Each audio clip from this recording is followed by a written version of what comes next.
Noi abbiamo la fortuna di avere, un programma sia sportivo che didattico per quanto riguarda l'insegnamento del parapendio.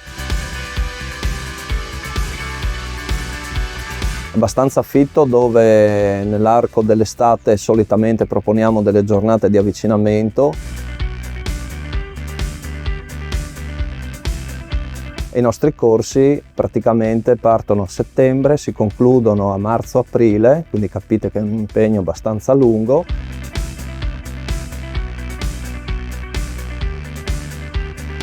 Uno può andare sul nostro sito internet www.vololiberofriuli.it, nella sezione corsi trova un pulsante dove lo porta su un piccolo format con nome, cognome, mail e poco altro.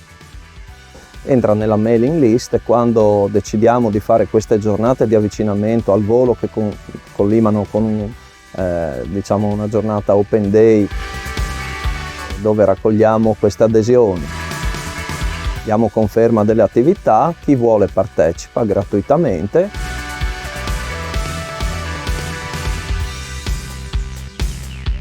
E con mano, sotto la veste della scuola, quindi con tutti i crismi della sicurezza, assicurati eccetera,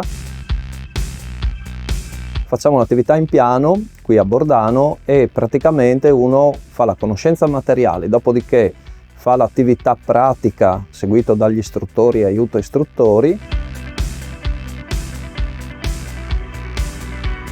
e così inizia a comprendere com'è l'attività proprio fisica di questa piccola disciplina.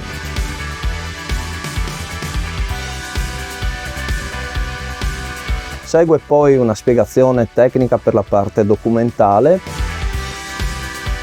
perché il corso dà titolo per acquisire l'attestato di volo ed è un attestato riconosciuto a livello mondiale, dove il pilota, unitamente alla sua attrezzatura, all'assicurazione e al rispetto delle normative, può andare a volare in tutto il mondo.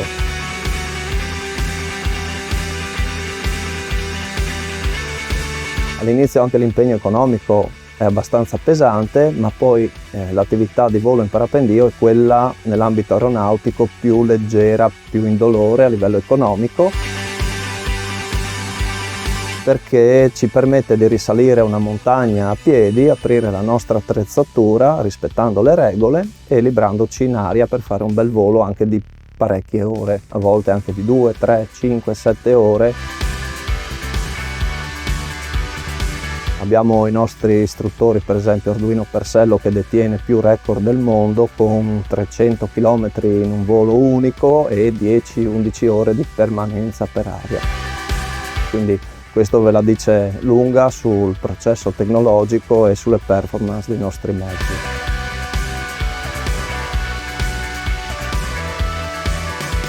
Iscrivetevi alla giornata di avvicinamento, perché è una bella possibilità, anche presa in maniera ludica, senza dovervi iscrivere al corso, solo per conoscerci e provare la nostra disciplina.